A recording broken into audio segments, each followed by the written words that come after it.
அன்பான இனிய உறவுகளுக்கு வணக்கமுங்க. சரியான தந்திரக்காரி இந்த தங்கமயில் அப்படின்னு நீங்கள் நினச்சிங்கன்னா தக்க தண்டனையை நம்ம சரவணன் கொடுக்கணும்னு காமெண்ட்ஸில் சொல்லிடுங்க ஃப்ரெண்ட்ஸ். ஆனால் ஆமாங்க, சரவணன்ட்ட பார்த்தீங்கன்னா எட்டுனா குடுமி எப்படி எட்டலைனா காலப்பிடி அப்படிங்கிற மாதிரி அழுது கெஞ்சுறாங்க. வண்டியில் ஏறி உட்காரடி அப்படின்னு சொல்லி கூட்டிகிட்டு போகிறாரு. போகையிலே பிளானை போடுது. இனிமேல் நம்ம மாமா சொல்லாமல் இருக்க மாட்டார், நம்ம ஒரு பிளானை போடணும் அப்படின்ட்டு மாமா மாமா அப்படின்னு அழுகுது. இங்கே பாருங்க மாமா, இப்போ நீங்கள் வீட்டில் போய் சொன்னீங்கன்னா நான் இந்த உலகத்தை விட்டே போயிடுவேன் மாமா அப்படின்னு சொல்லி அழுக. நீ போகிறவளா இருந்தால் இப்படி புழுகு மூட்டையை பண்ணுவீங்களாடி, என்னடி நினச்சிட்ருக்கீங்க, நான் சொல்லியே தீருவேன் அப்படிங்கிறாரு. உடனே பார்க்குறாங்க, மாமா இப்போ நீங்கள் மட்டும் சொல்லுவீங்கன்னு சொன்னீங்கன்னா நான் இப்போவே இதுலேருந்து குதிச்சிட்றேன் அப்படின்ட்டு குதிக்க போகுதுங்க. குதிக்க போகிற ஆள் சரவணனை தொடாமல் குதிக்கணும். ஆனால் சரவணனை தொட்டுக்கிட்டே குதிக்க போகுதா அவருக்கு தெரிஞ்சிருது. அப்படின்னு சொல்லிட்டு அப்படியே நிப்பாட்டிடுறாரு வண்டியை நிப்பாட்டிட்டு, என்ன நினச்சிட்ருக்க, என்னை மறுபடியும் ஏதாவது எனக்கு என்னமாவது மாட்டி விடணுமா, என்னை பிரச்சனை இல்லை அப்படின்னு கேட்க. அப்படிலாம் இல்லை மாமா, என்னை புரிஞ்சுக்கங்க மாமா, ஏதோ அப்பா அம்மா தெரியாமல் தப்பு பண்ணிட்டாங்க மாமா, என்னை மன்னிச்சிருங்கன்னு அழுகுது. நீங்கள் இப்போ என்னை மறுபடியும் நீங்கள் சொன்னீங்கன்னா நான் உயிரை விட்டுருவேன் மாமா, நீங்கள் இல்லாமல் என்னால் வாழ முடியாது மாமா அப்படின்னு அழுகுது. அப்படியே செம்ம காண்டாகிறாரு. அதுக்கப்புறம் இங்கேப்பா, நான் மறுபடியும் உன்னை சொல்கிறேன், இப்போ நீ இவ்வளோ கெஞ்சி கேட்குறதுனால சொல்கிறேன், இதை நல்லா ஞாபகம் வச்சுக்கோ. இது மட்டும்தான் போய் மறைச்சிருக்கியா இல்லை வேறு ஏதாவது மறைச்சிருக்கிறியா அப்படின்னு கேட்க. ஐயோ சத்தியமாக அப்படிலாம் இல்லை மாமா, அவ்வளோதான் வேறு என்ன மாமா இருக்குது, படிப்பு கம்மியாக இருக்குது தெரிஞ்சு போச்சு, வயசும் மூப்புன்னு தெரிஞ்சு போச்சு, வேறு என்ன மாமா நான் போய் சொல்லியிருக்க போகிறேன், வேறு ஒன்றும் இல்லை மாமா, நாங்கள் கஷ்டப்படுற குடும்பம் தான் மாமா அப்படின்னு சொல்லிட்டு அழுகுது இந்த பிள்ளை. அப்படி பார்க்குறாரு. என்ன பண்ணுறதுனே தெரியல, எங்கள் அப்பா அம்மா நொந்து போயிடுவாங்க, என்ன உன்ன மாதிரி கேவலமான பிறவியா வளர்க்கலடி எங்கள் அம்மாவும் அப்பாவும் அப்படிங்கிறாங்க. அதுக்கப்புறம் என்ன பண்ணுறது, ஐயோ சரி நீ வா அப்படின்னு வீட்டுக்கு கூட்டிகிட்டு போகிறாரு. கூட்டிகிட்டு போயிட்டு நீ போ, நான் வேணா நீ வந்தேன்னா உன்னை ஏதாவது பண்ணிடுவேன், அதனால் நான் மாட்டிக்குவேன், நான் அப்புறமா வரேன் அப்படின்ட்டு போயிடுறாரு. இந்த பிள்ளை அழுதுகிட்டே போகுது தங்கமயில். இவர் என்ன பண்ணுறாரு, அங்கிட்டு போய் தலையில் அடிச்சுக்கிட்டு நிற்கிறாரு. ஐயோ அப்படின்னு டென்ஷன் ஆகுது. அங்கிட்ட விட்டு மரத்தில் அடிச்சுக்கிறாரு. டக்குன்னு நெஞ்சு துடிச்சுக்கிட்டு இருக்கு. அதுக்கப்புறம் சரி போவோம் அப்படின்னு ஒரு 1/2 மணி நேரம் கழித்து வராரு. அதுக்குள்ளே இங்கே இந்த அம்மா வீட்டுக்கு வர்ற அம்மா அப்படியே அழுதுகிட்டே போகுது. தங்கமயில் வாடி, என்னடி கடைக்கு போகலையா வந்திருக்கிற அப்படின்னு அவங்க அத்தைக்காரி கேட்க. அத்தை உங்கள் புள்ள என்னைய படுத்தி எடுக்கிறாரு அத்தை.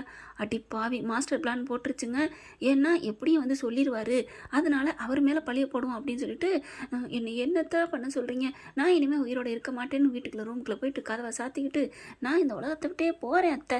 ஏய் கிறுக்காடி நீ, என்னடி என்ன சொல்லு என்ன அப்படின்னு கத்துறாங்க. அதுக்கப்புறம் இல்லத்த அவர் ரொம்ப என்னை திட்டிவிட்டார். ஏய் என்னடி சொல்கிற, வாடி கதவை திறடி அப்படிங்கிறாங்க. அதுக்குள்ளே அங்கே பார்த்தா யாருமே இல்லையே, எல்லாம் வெளியில் போயிட்டாங்களே அப்படின்னு சொல்லிட்டு இருக்கே. அங்கே சுகன்யா வந்துடுது, சரவணன் வந்துடுறாரு, எல்லாருமே வந்துடுறாங்க. அம்மா என்னாச்சுமா, இங்கே பாடுறா வந்தவ என்னன்னு தெரியல கதவை சாத்திக்கிட்டாடா. ஓ மேடம் இந்தளவுக்கு திட்டம் தீட்டிட்டாங்களா, என்ன இவெல்லாம் திருந்தாத ஜென்மமா அப்படின்னுட்டு ஏய் வெளியில் வரியா இல்லையா அப்படின்னு கத்துறாங்க. இல்லை மாமா நீங்கள் ஏதாவது பண்ணிடுவீங்க, இங்கே பாரு மரியாதையாக சொல்லிட்டேன் வெளியில் வா, இல்லைன்னு வச்சுக்கவேன். இல்லை மாமான்னு சொல்ல, இங்கே பாரு வெளியில் வா, நான் தானே சொல்லித்தேன் கூட்டு வந்தேன்ல, என்னடா சொல்லி கூட்டு வந்தேன், அம்மா கொஞ்ச நேரம் சும்மா இருங்கம்மா அப்படின்னு அம்மாவை அடைக்கிறாரு. ஏய் வரியா இல்லையாடி அப்படின்னு கேட்க வேறு வழியே இல்லாமல் இங்கே பாரு கதவை உடைக்க போகிறேன்டி அப்படின்னு சொன்னக்கையோட மயில் வந்து கதவை துரத்துறது. இந்த அம்மாவாவது தவறான முடிவு எடுக்க போகிறதாவது என்ன கேப்பையில் நெய்வடிதுங்கிற மாதிரி தாங்க வெளியில் வருது அழுதுகிட்டே. ஏண்டி எதுக்கடி இப்படி பண்ணுற அப்படின்னு செல்லம்மா கோச்சிக்கிட்டு நம்ம மாமியார் அடிக்கிறாங்க. இல்லை அத்தை உங்கள் புள்ள என்னையோ அப்படிங்களா. என்னடி மறுபடியும் ஏன் மேலே பழி போடுறியா, என்ன மயில் உன்ட்ட என்ன சொல்லி அனுப்புனேன் என்ன அப்படிங்களே, பார்த்தீங்களா அத்தை என்ன திட்டுறாருத்த அப்படின்னு அழுகுது. டேய் என்னடா எங்கள் முன்னாடி இப்படி பேசுகிற, பாவம் இல்லடாவ அப்படிங்கிறாங்க. இங்கே பாருங்க அத்தை, அது வந்தத சொல்லுடி, என்ன அவன் என்ன பண்ணுறான் அப்படிங்கல. அது இல்லைத்த, அது வந்துத அப்பா கிட்ட ஆதார் அட்டையை வாங்கிக்கிட்டு அதில் ஏதோ தப்பாக பிரிண்ட் நடந்திருக்கு, அதை வச்சுக்கிட்டு என் மேலே பழி போட்டாங்க, பாருங்களேன் 2 வயசு மூப்புன்னு அதில் காமிக்குது அத்தை. நான் உங்ககிட்ட ஒன்று கேட்கட்டுமா, இப்போ ஆதாரில் பேரெல்லாம் தப்பு தப்பு தானே வருது. ஆமாடி, ஃபோட்டோ கூட பார்த்தீங்களா அசிங்கமாக நல்லா நம்ம தானே போகுது. ஆமாம், என் அழகான முகம் கூட அதில் கருப்பாக தான் தெரியும். அதான் அத்தை யாரோ தப்பாக பிரிண்ட் அடிச்சிட்டாங்க போல இருக்கு. அதை வச்சுட்டு இவர் என்ன திட்டுறாரு அத்தை, என்னோட மூப்புன்னு சொல்லிக்கிட்டு. நான் என்னத்தை பண்ணுவேன், நான் இந்த உலகத்தில் இருக்கலத்த, நான் போயிடுறேன் அத்தை, இந்த உலகத்தை விட்டே போயிடுறேன், எங்கள் அம்மா வீட்டுக்கெல்லாம் நான் போகலை அப்படின்னு சொல்லிட்டு ஓவராக பில்டப் பண்ணி அழுகுது. கரெக்டாக பாண்டியன் அந்த நேரம் வர்றாரு. பார்த்தா, அப்பா என்னப்பா கடையை விட்டு வந்துட்டீங்க அப்படின்னு கேட்க, இல்லைடா முக்கியமான ஃபைல் எடுக்க வந்தேன்டா அப்படிங்கிறாங்க. எனது ஃபைல் எடுக்கவா? ஆமாடா அப்படிங்கிறாங்க. எதுக்குப்பா கடையை விட்டு வந்திருக்கீங்க அப்படின்னு கேட்க, டேய் கடையெல்லாம் நான் விட்டுட்டு வரலடா அப்படிங்கிறாங்க. அப்புறம் கடையில் யார் இருக்கா? மயிலோட அப்பா இருக்காருடா, அவர் பார்த்துக்குருவார், நீ விடு அப்படின்னு சொல்லிட்டு உள்ளார போய் என்ன போகிறாரு. திரும்பி பார்க்குறாங்க. என்ன ஏதோ பிரச்சனையாக இருக்குது, என்ன சண்டையும் சச்சரவமாக இருக்குது, என்னப்பா மயில் என்ன மறுபடியும் எதுவும் திட்டுறானா? 2 பேரும் எங்கே வெளியில் போகிறேன்லாம் வந்தீங்க, என்ன ஆச்சு அப்படிங்கிற கோமதி இருந்துட்டு, அதை ஏன் கேட்குறீங்க, பாலாக போச்சு அப்படின்னு சொல்லிட்டு நடந்ததை சொல்கிறாங்க. டேய் அறிவு இருக்காடா, நீ ஒருத்தர் நல்லவன் பார்த்தா நீ இப்படி பேசுறியா அப்படின்னு தான் பிள்ளைய தான் திட்டுறாங்க. அடி பாவி, என்னை இப்படி கெட்டவனை ஆக்கிட்டேடி அப்படின்னு கோவம் வருது. அப்புறமா பார்க்குறாங்க. இப்போ என்ன உனக்கு பிரச்சனை, 2 வயசு மூப்பாக இருக்குன்னு பார்க்குறியா, இருந்துட்டு போட்டோம், இதில் என்னடா இருக்குது, இப்போ உங்கள் அம்மாவை விட நான் வயசு மூப்பு தான், அவன் என் கூட வாழலையா, அதுக்காக ஆண்களை மட்டும்தான் வயசு மூப்பாக இருக்கணும், பொம்பளை மூப்பாக இருக்கக்கூடாதா? அப்பா நான் அதுக்கு சொல்லலப்பா, இவங்க பொய் சொல்லியிருக்காங்கப்பா அப்படிங்கிறாங்க. அப்படி பார்க்குறாங்க. இல்லத்த அப்படிலாம் இல்லத்த, இங்கே பாருங்கம்மா, நேற்று அன்னைக்கு படிப்பை பற்றி பேசல கூட இவ பொய்யா சொன்னால மாற்றினால.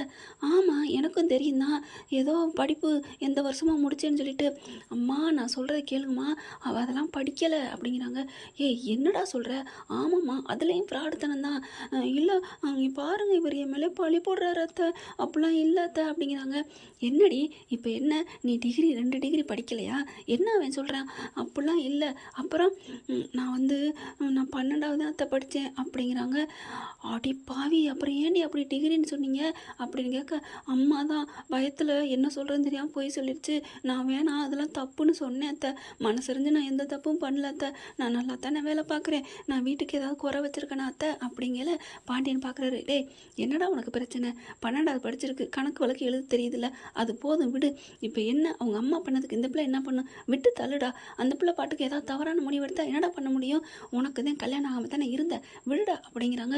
அப்பா என்னப்பா, எனக்கு படிப்பும் இல்லை வயசு மூப்பு இது எனக்கு மேட்ரே இல்லை, ஆனால் அவள் போய் சொல்லியிருக்காப்பா, விடுடா. அந்த பிள்ளை என்ன பண்ணும், அதான் சொல்லிருச்சுல, நாளைக்கு பின்ன அவங்க அப்பா அம்மா வர வச்சு பேசிக்கிறோம், இப்போ விடுறா. தங்கமையில நீ போமா, நீ போய் வேலையை பாருமா அப்படின்னு பாண்டியன் சொன்ன கையோட சந்தோஷம் தாங்கலை. ரொம்ப நன்றி மாமா, ஆனால் அவரை மறுபடியும் என்ன திட்டக்கூடாதுன்னு சொல்லுங்க மாமா அப்படின்ட்டு உள்ளுக்குள்ளே போயிடுது வேலை பார்க்க.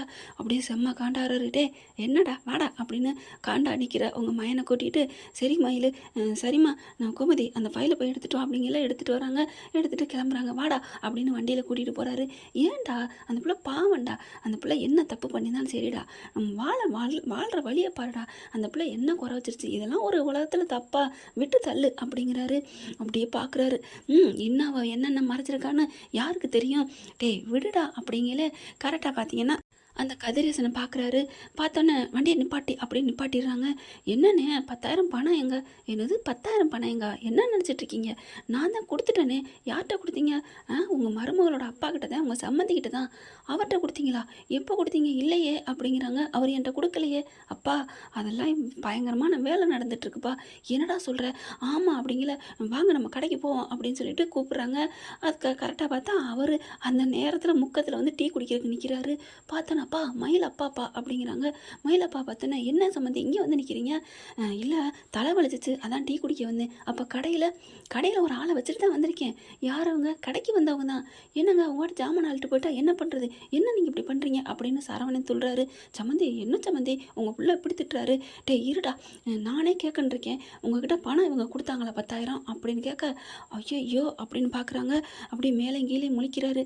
10,000 அப்படி இப்படின்ட்டு எப்போ கொடுத்தீங்க அப்படிங்கிற மாதிரி பேச, யோ அடிச்சே நோய்மே அப்படின்னு சட்டையில் கை வைக்க பார்க்குறாரு. இருங்க நான் பேசிக்கிறோம், அவர் சம்மந்தி தான். பாண்டியா என்ன நீ நினச்சிட்ருக்கீங்க, நான் 10,000 கொடுத்துட்டேன், அவங்க பொண்ணு கூட அங்கே இருந்துச்சு, என்னையா நினச்சிட்ருக்க, இது சரிப்பட்டு வராது அப்படிங்கல, நான் போலீஸுக்கு கால் பண்ணுறேன் அப்படிங்கிறாங்க. பார்த்தா கரெக்டாக அந்த பக்கத்துலேருந்து போலீஸ் ஒன்று வருது. இதோ போலீஸே வந்துட்டாங்களே, அவங்கள வச்சு பஞ்சாயம் பார்த்துக்குவோம், நான் சும்மா விட மாட்டேன், என்ன நினச்சிட்ருக்கீங்க அப்படின்னு அந்த ஆள் தாம் தூம்னு கத்த ஆரம்பிக்கிறாரு. பாருங்க சார், நீங்கள் நில்லுங்க சார், நான் 10,000 இந்த ஆளுக்கிட்ட கொடுத்தேன், ஆனால் இங்கே பாண்டியன்ட்ட கொடுக்காம விட்டுருக்காரு. அவர் ஆனால் என்கிட்ட வந்து கேட்குறாரு, இதுக்கு ஒரு தீர்ப்பை சொல்லிட்டு போங்க அப்படிங்கிறாங்க. என்ன சார் நடக்குது என்ன அப்படின்னு கேட்க, பாண்டியன் மறுபடியும் தங்கமேல் அப்பா கிட்டே கேட்குறாங்க, என்ன என்ன சம்மந்தி நீங்கள் நினைக்கிறீங்க, காசு வாங்குனீங்களா இல்லையா அப்படின்னு கேட்க, சம்மந்தி மன்னிச்சிருங்க சம்மந்தி, அவர் 10,000 கொடுத்துட்டாரு. எப்போ கொடுத்தாரு, தீபாவளிக்கு முன்னாடி தான் அப்படிங்கிறாங்க. அப்படியே தூக்கி வாரி போடுது. அப்போ இத்தனை நாள் என்ன பண்ணீங்க அப்படின்னு கேட்குறாங்க. தீபாவளி முடிஞ்சதானடா நீங்களே தீபாவளி கொண்டாடினீங்க. ஐயோ ஐயோ. அப்புறம் பார்த்தா, என்ன சம்மந்தி இப்படிலாம் பண்ணியிருக்கீங்க அப்படின்னு கேட்க, இல்லை சம்மந்தி அந்த காசு எங்கே காசு அப்படின்னு சரவணன் கேட்க, இல்லை சம்மந்தி அப்படிங்கிற அந்த ஆளுக்கு வந்தவருக்கு கோபம் வருது. அப்படியே அடிக்க போகிறாரு. நீ பாட்டுக்கு கொடுக்காம வச்சுட்டு என் பேர் கெட்ட பேர் ஆயிடுச்சு பார்த்தியா, இத்தனை நாள் அப்போ பாண்டியா நான் பணம் கொடுக்கலன்னு நீ நினச்சிட்டு இருப்ப. ஆமாம் என்னடா இன்னும் கொடுக்கலன்னு நான் நினச்சேன் தான் அப்படிங்கிறாங்க. ஏயா உன்னால் எனக்கு இந்த கெட்ட பேர் தேவையா அப்படின்னு அடிக்க போகிறாரு.